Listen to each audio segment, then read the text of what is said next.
శ్రీ సంప్రదాయ ఛానల్ వీక్షకులకు దాసోహం. సకల చేతనోజ్జీవనార్థమే ఆండాళమ్మవారి ఈ లోకంలో అవతరించి అనుగ్రహించినటువంటి తిరుప్పావై దివ్య ప్రబంధ వ్రతానుష్ఠానంలో ఈరోజు 28వ రోజు పాశురం అనుసంధానం.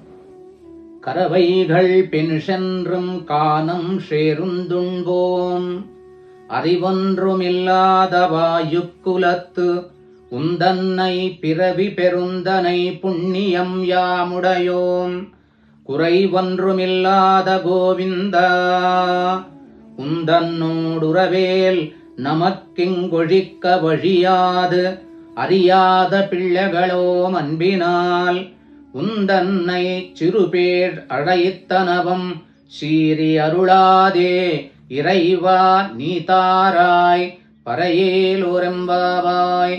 ఆండాళ్ దివ్య తిరువడిగళే శరణం. గోపికలంతా కూడా 26వ పాఠ్లో ఈ ధనుర్మాస వ్రతాని కోసం కావలసినటువంటి కొన్ని వ్రతోపకరణములు కావాలని చెప్పని స్వామిని అడిగారు, అవి పొందారు. తర్వాత పాటలో కూడా 27వ పాటలో కూడా కోరినటువంటి వస్తువులు కొన్ని అడిగారు. ఏమిటి అంటే ఏ వస్తువులతో తనను సన్మానించాలో కూడా ఈ 27వ పాటలో, ఇంతకుముందు పాటలో ఈ విధంగా సన్మానించాలి అని చెప్పని కోరారు. ఇట్లా ఈ 2 పాటల సారాంశం మనకు అర్థమైంది. ఇది విన్న తర్వాత కృష్ణ పరమాత్మకు చాలా విషయం అర్థమైంది. ఏమిటంటే ఈ గోపికలు ఏదో ఇతరమైనటువంటి, తన్ను కాకుండా వేరే ఇతరమైనటువంటి హేయమైనటువంటి పురుషార్థములను కోరి ఇక్కడికి రాలేరు. వీరు నన్నే కోరుకొని, నా సాన్నిధ్యాన్ని కోరుకొని వచ్చినటువంటి ఉత్తమమైనటువంటి గోపికలు అని చెప్పని, ఈ గోపికలు అయ్యక పురుషార్థములను విడిచిపెట్టి కేవలము ఆముష్మికమైనటువంటి, శాశ్వతమైనటువంటి, పరమ పురుషార్థమైనటువంటి, తాను మాత్రమే ఇచ్చేటువంటి, ఇంతకుముందు మొదటి పాశురంలో చెప్పినట్టు నారాయణనే నమక్కి అని చెప్పారు కదా. కాబట్టి నారాయణుడు మాత్రమే ఇచ్చేటువంటి పరమైనటువంటి పరమ పురుషార్థాన్ని కోరి ఇక్కడికి వచ్చారు వీరనేటువంటి విషయం పరమాత్మకు బాగా అర్థమైంది. ఇప్పుడు ఈ పాశురంలో వారిని ఈ ప్రకారంగా అడుగుతున్నాడు. బాగానే ఉందయ్యా, మీరు చాలా గొప్ప విలువైన, అత్యంత దుర్లభమైనటువంటి, అత్యంత విలువైనటువంటి పురుషార్థాన్ని మీరు నా దగ్గరకు వచ్చి కోరారు, వచ్చారు, అడిగారు, నాకు అర్థమైంది, తప్పకుండా మీకు ఇవ్వవలసినదే. కానీ ఒక్కటి నాకు అనిపిస్తూ ఉన్నది. ఏమిటి అంటే సర్వముక్తి. ఇప్పుడు అడిగిన వాళ్ళందరూ ఈ విధంగా వచ్చి అడిగినప్పుడు ఏది చూడకుండా ఆ పరమ పురుషార్థం అనేటువంటి విలువైనటువంటి దుర్లభమైనటువంటి పురుషార్థం ఇస్తే ఏమైపోతుంది? సర్వముక్తి ప్రసంగము. అడిగిన వాడికెల్లా, ఉన్నవాడికెల్లా అందరికీ ముక్తిని ఇవ్వాల్సినటువంటి అవసరం ఉంటుంది. కాబట్టి అలా కాదు.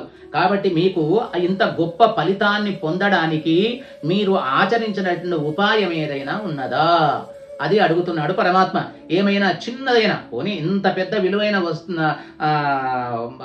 దాన్ని పొందుతూ ఉంటే దానితో సమానమైంది కాకపోయినా కొంతనన్నా మీ నుంచి ఎక్స్పెక్ట్ చేస్తున్నాను కదా. కాబట్టి ఆ కొంతనైనా మీ దగ్గర ఏమైనా ఉందా? ఉపాయములు ఏమైనా అనుష్ఠించి ఉన్నారా? ఆ గొప్ప గొప్ప ఉపాయాలు ఎన్నో ఉన్నాయి. జ్ఞానయోగం, కర్మయోగం, భక్తి యోగం, ఇటువంటి అన్ని కూడా ఎన్నెన్నో వివిధములైనటువంటి ఉత్తమమైనటువంటి ఉపాయాలు ఎన్నో నన్ను పొందడానికి ఉన్నాయి కదా. మళ్ళీ అటువంటి ఉపాయములు ఏవైనా మీరు ఆచరించి ఉన్నారా? కాబట్టి ఉపాయం ఏదీ లేదు, దాన్ని ఆచరించలేదు అంటే ఉపాయమునే ఆశ్రయించని వాడికి మరి ఉపేయం అనేటువంటి ఈ పరమ పురుషార్థం ఎట్లా దొరుకుతుంది? కాబట్టి ఉపేయ సిద్ధి ఎట్లా కలుగుతుంది? కాబట్టి పరమ పురుషార్థ ప్రాప్తికి కావలసినటువంటి ఉపాయము మీరు పొందడానికి యోగ్యత మీలో ఏమున్నది అని చెప్పని అడిగారు. నిజానికి వాస్తవంగా ఇది పరమాత్మ పరీక్షించడం కోసం అడిగిన మాటగా మనం భావించాలి. అర్చరాజులో చెప్తారు, పరమపదానికి వెళ్ళిన తర్వాత ఆ ముక్తుణ్ణి కొన్ని ప్రశ్నలు వేస్తాడు. ముక్త పురుష సంభాషణము అంటుంది. ఆ సంభాషణలో అక్కడ వీరు వేరు ఉపాయములు ఏమైనా అనుష్ఠించినారా అని చెప్పని ముక్తుణ్ణి ఆ పరమాత్మ అడుగుతాడట.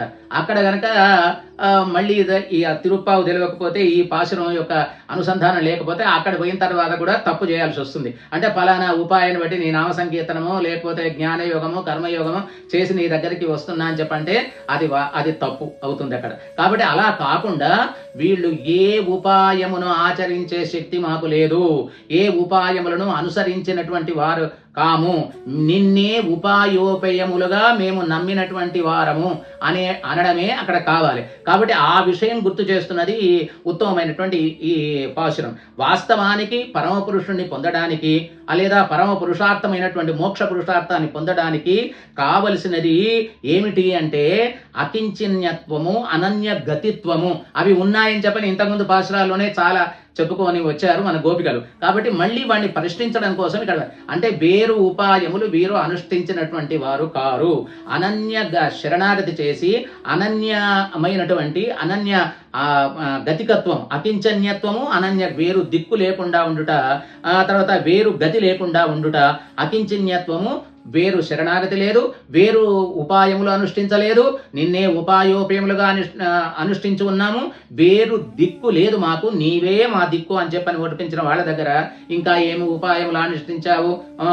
వీళ్ళు ఉపాయాంతరములను గాని తర్వాత సాధనాంతరములు గాని ఫలాంతరములు గాని ఆశించి ఇక్కడికి రాలేదు కదా. కాబట్టి అదే గొప్పనైనటువంటి యోగ్యత వీరికి. కాబట్టి అది ఉన్నది అని చెప్పని చెప్తున్నారు. కాబట్టి ఉపాయాంతర ప్రవణుల పట్ల భగవద్ అనుగ్రహం తొందరగా ఏ ఉపాయమును ఆశ్రయించకుండా తననే ఉపాయోపయములుగా ఆశ్రయించిన వారినే మొదట కరుణిస్తాడు భగవానుడు.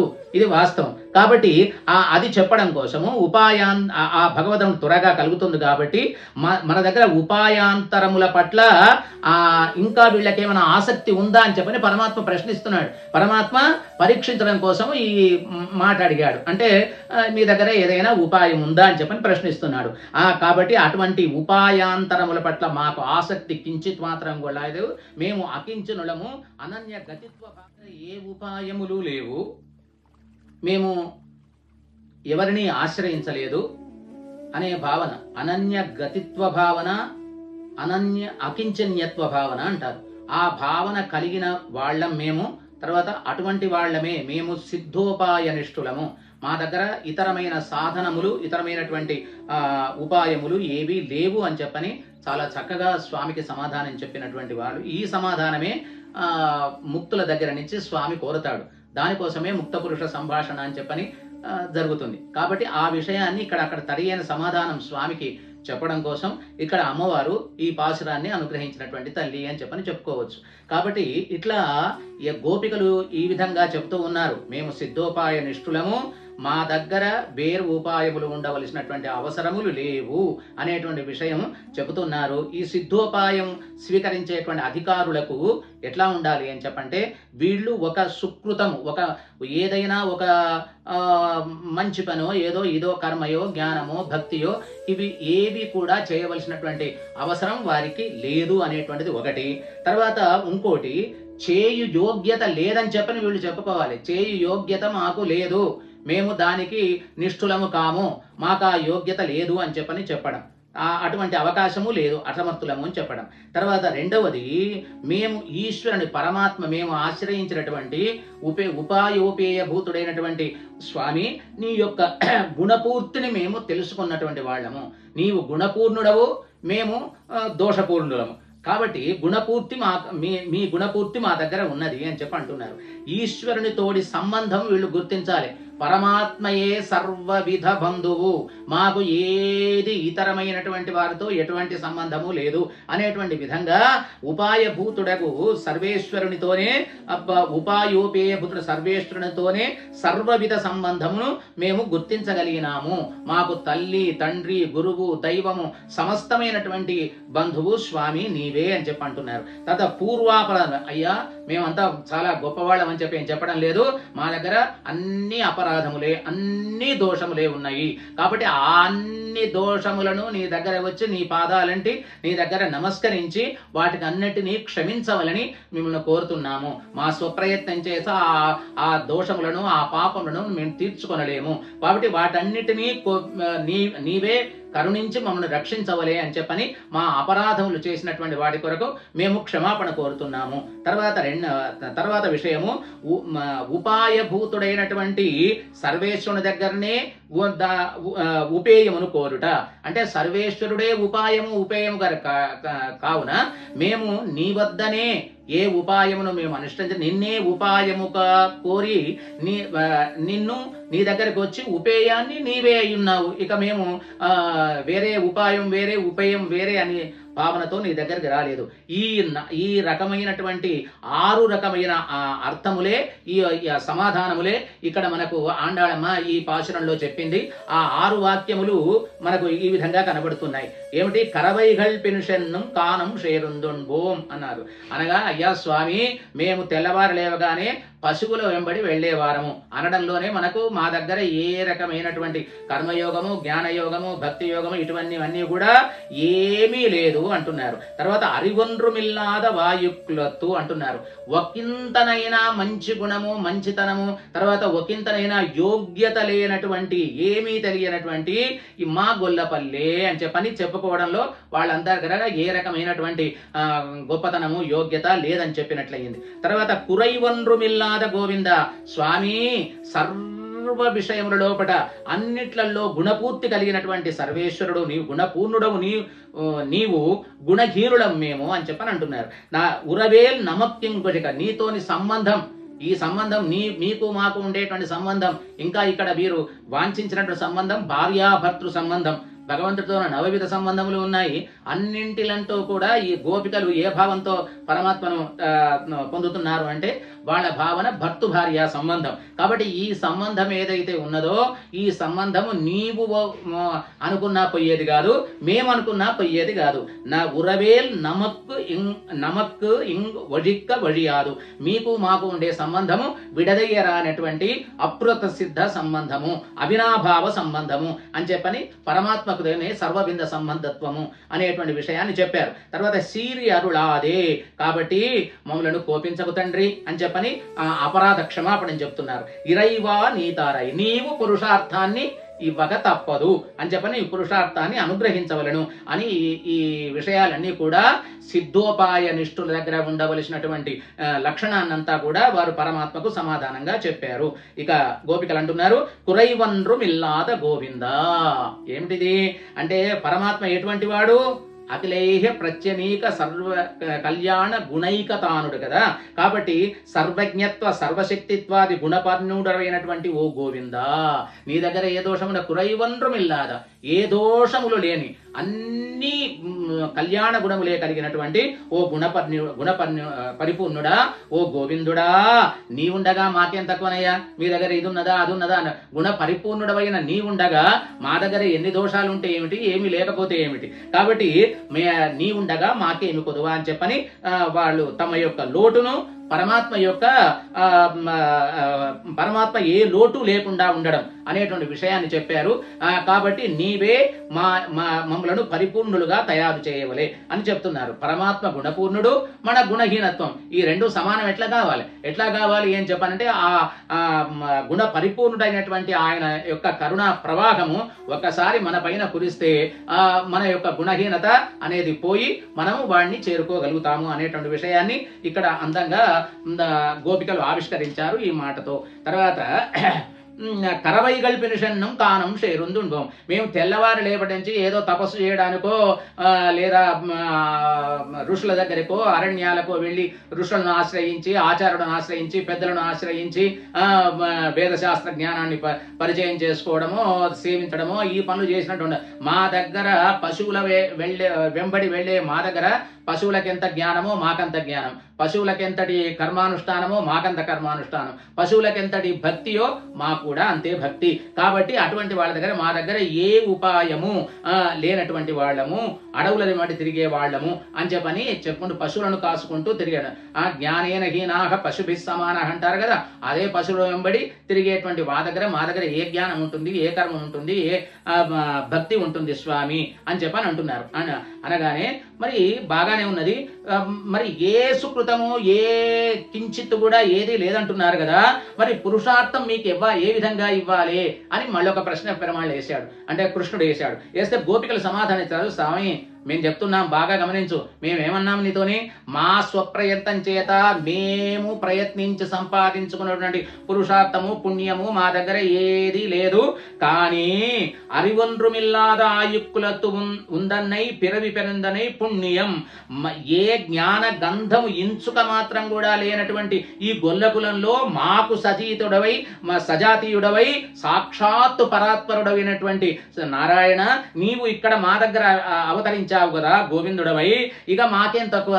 ఎవరైతే సో అన్వేష్టవ్య అని ఉపనిషత్తులు వెతకవలసినటువంటి వాణిగా చెప్పబడినటువంటి పరాత్పరుడా నారాయణ, నీవు మమ్ములను వెతుక్కుంటూ ఈ గొల్లకులంలో వచ్చి మా దగ్గర ఆవిర్భవించగా సాక్షాత్ పుణ్యస్వరూపుడైన నీవే మా దగ్గర ఉండగా మేము కొత్తగా ఏమి ఇంకా పుణ్యం సంపాదించుకోవాలి, ఏ ఉపాయాన్ని మేము పొందాలి అని చెప్పని అంటున్నారు. కాబట్టి జ్ఞానము లేని వారమంచుటే అనగానే పరమాత్మ అన్నాడు, జ్ఞానం లేనివాణం అంటే అనుకుంటూనే ఓ మహాజ్ఞానుల్లాగా మీ వాక్కులు కనబడుతున్నాయి, మీ మాటలు కనబడుతున్నాయి అంటున్నాడు. సరే, కృష్ణుడు అంటున్నాడు, ఇంకా గోకులమున నేను జన్మించుట వాస్తవమే కాదని అనడం లేదు, కానీ నాకు అనేక పేర్లు ఉన్నాయి కదా, గోవిందుడా అని ప్రత్యేకించి పిలుస్తున్నారు మీరు.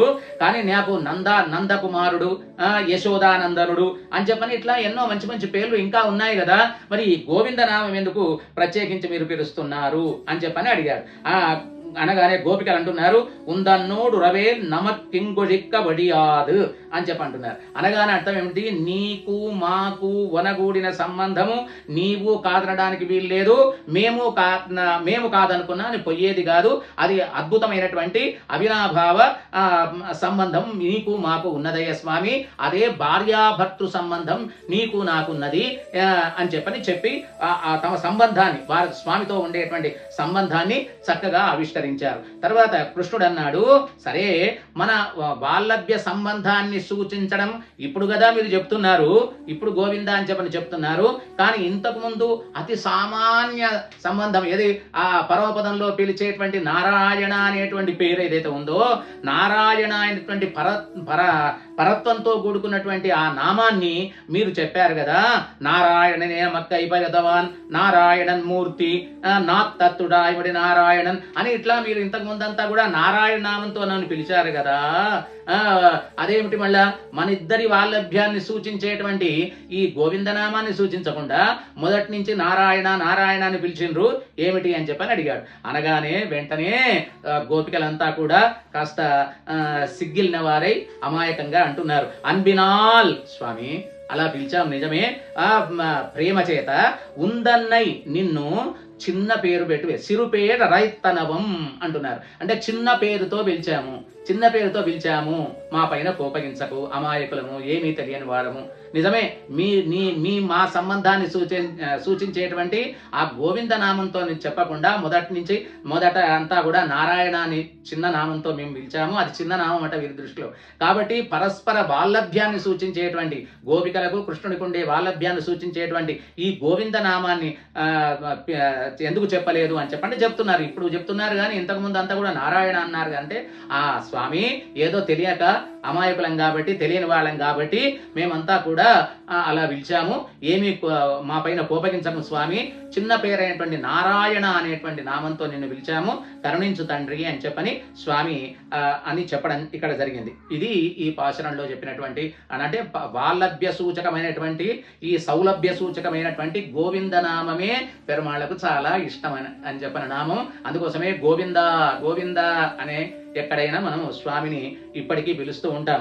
సరే, మంత్ర అనుష్ఠానం చేసేటప్పుడు నారాయణము అవన్నీ ఉన్నాయి, కానీ ఉన్నప్పటికీ కూడా మన యొక్క సంబంధాన్ని, పరమాత్మకు మనకు ఉండేటువంటి సంబంధం, దగ్గరి సంబంధం, ఈ విడదీయరాని సంబంధం ఈ గోవింద సంబంధం కాబట్టి, గోవింద నామంతో చెప్పబడినది కాబట్టి, ఆ నామం అంటేనే స్వామికి ఎక్కువ ప్రీతి కాబట్టి గోవింద నామంతోనే ఇప్పటి నుంచి పిలుస్తారు స్వామిని. తర్వాత ఇక్కడ స్వాపదేశం. ఇక స్వాపదేశంలో పురైవన్నమిల్లాద గోవింద. నిజానికి జ్ఞానానుష్ఠానముల లోపట పురైవన్నమిల్లాద ఏ లోటు లేను, జ్ఞానము అనుష్ఠానము పుష్కళముగా కలిగినటువంటి ఓ ఆచార్యవర్య అని చెప్పని ఆచార్యపరంగా కురైవన్నమిల్లరు. ఆచరణ దగ్గర ఏ దోషం ఉంటుందండి? ఏది కూడా ఉండదు. జ్ఞానము అనుష్ఠానములలో పుష్కళంగా ఆయన దగ్గర వేంచేసి ఉంటాయి. ఒకంత కూడా అతనిలో లోపము దోషము అనేటువంటిది ఉండదు. కరవై గల్పి నిషన్నం కానం శైరందం. ఈ వాక్యం ఏం చెప్తున్నాడంటే, ఆచార్య గోష్ఠిలో చేరక ముందంతా కూడా ఉండే స్థితి. ఎక్కడికి పోయేవాళ్ళం మేము? తెల్లవారు లేచి పశువులను మేపుకుంటూ అడవులకు వెళ్ళేవాళ్ళం. కానీ ఇప్పుడు ఆచార్య గోష్ఠిలో చేరిన తర్వాత స్థితి ఏమిటిది? ఆచార్యులనే అనువర్తిస్తాము, ఆచార్య గోష్ఠినే సేవిస్తాము అని ఈ పదం గుర్తు చేస్తున్నది. కానం షేరుందుం. కారం షేరుంది అంటే అక్కడ అడవికి పోయడం అంటే ఆరణ్యకములలో ప్రవేశించి ఉన్బోం అంటే అక్కడ ఏమిటి?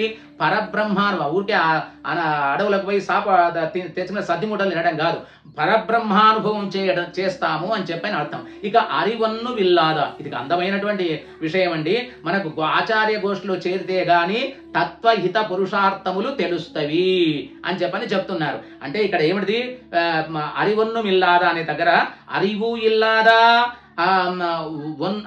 அறிவு ఇల్లాదా, அறிவு ఒన్రు ఇల్లాదా, அறிவு ఒన్రుం ఇల్లాదా అంటే తత్వము తెలియదు, హితము తెలియదు, పురుషార్థము కూడా తెలియదు. దీని గురించి ఇంచుక మాత్రము కూడా తెలియనటువంటి మేము ఆయుకులత్తు అంటే అజ్ఞుల కులము, ఏమీ తెలియనటువంటి గొల్ల కులం లోపట జన్మించినటువంటి వాళ్ళము తండ్రి అని చెప్పని చెప్తున్నారు. ఉన్నవి పిరవి పెరుందనై అంటే నీ కారణంగా ఓ ఆచార్యవర్య మిమ్ములను చేసిన తర్వాత మాకు కొత్త జన్మ వచ్చింది. ఏం జన్మ?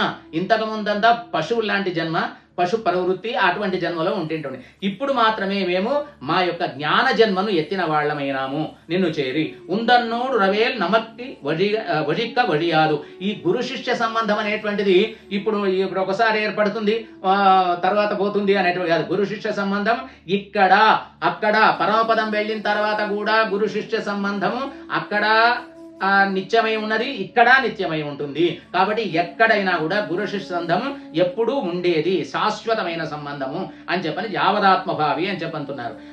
కాబట్టి ఇట్లా అత్ర పరత్ర చాపి అంటారు. సంసారంలోను పరమపదంలోను కావలసింది ఆచార్య సంబంధమే కదా.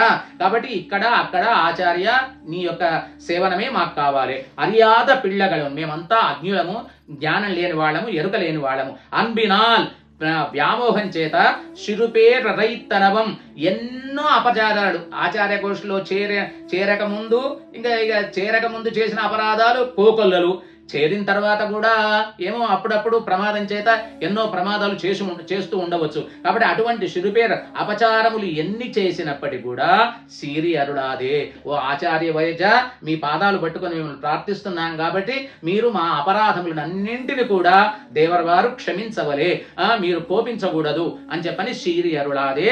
ఇరైవా మాకు ఎటువంటి వాడివి, నీకంటే వేరు లేదు, ఆ సర్వేశ్వరుడు కూడా కాదు, మాకు నీవే కావాలి. ఎట్లయితే మధుర కవి ఆళ్వాళ్ళు నమ్మాళ్వాళ్ళ యొక్క విషయంలోనే ఈడుబడి ఉన్నారు కాబట్టి ఆ విధంగా మాకు నీవే సర్వేశ్వరుడవు, నీవే పరమాత్ముడవు. ఆచార్య నీకంటే వేదో పరమాత్మ కాదు, నాకు మీ సేవనమే, మీరే మాకు పరమాత్మ స్థానీయులు, మీరే పరమాత్మ, మాకు మీకంటే మాకు వేరు గతి లేదు అని చెప్పని ఆచార్యవరుని ప్రార్థిస్తున్నారు. పరై తారాయ్ నీ కృప ఏ పరై ఇక్కడ తర్వాత పరమ పురుషుడేటువంటి ఆ మోక్ష పురుషార్థం కాదు, ఆచార్యుడి యొక్క కృపా కటాక్షణమే మనకు పరై, అదే పరమ పురుషార్థం. ఆచార్యానుగ్రహమే అదే పరై. అటువంటి ఆ పరమ పురుషార్థాన్ని నీవు మాకు అనుగ్రహించవలసింది తండ్రి అని చెప్పని ఆచార్యోత్తములను